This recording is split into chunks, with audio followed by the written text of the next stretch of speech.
Hello children, I'm going to read you a story today. This is Lost and Found by Oliver Jeffers. It's one of our favourites in my class and it's about friendship, which at the moment we're all missing our friends, so I hope you enjoy this one.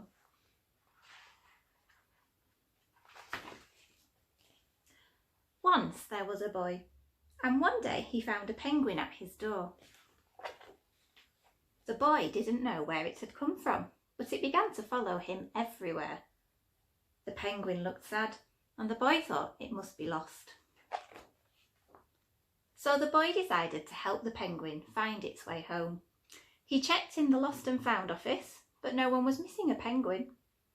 He asked some birds if they knew where the penguin came from, but they ignored him. Some birds are like that. The boy asked his duck, but the duck floated away. He didn't know. That night, the boy couldn't sleep for disappointment. He wanted to help the penguin, but he didn't know how. The next morning, he discovered that penguins came from the South Pole. But how could he get there? He ran down to the harbour and asked a big ship to take them to the South Pole, but his voice was much too small to be heard over the ship's horn. So together, he and the penguin would row to the South Pole.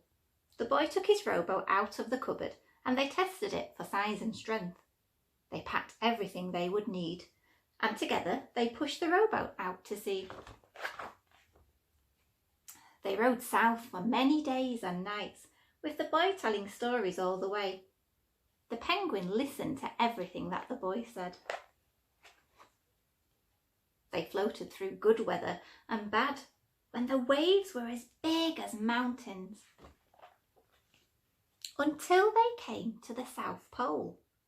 The boy was delighted, but the penguin said nothing. Suddenly, it looked sad again as the boy helped it out of the boat. The boy said goodbye and floated away, but as he looked back, the penguin looked sadder than ever. It felt strange to be on his own, and the more he thought, the more he realised he was making a big mistake. The penguin wasn't lost, he was just lonely. Quickly he turned the boat around and headed back to the South Pole as fast as he could. At last he reached the pole again, but where was the penguin? The boy searched and searched, but he was nowhere to be found. Sadly, the boy set off for home. There was no point telling stories because there was no one to listen except the wind and the waves. But then the boy saw something in the water ahead of him. Closer and closer he got, until he could see the penguin.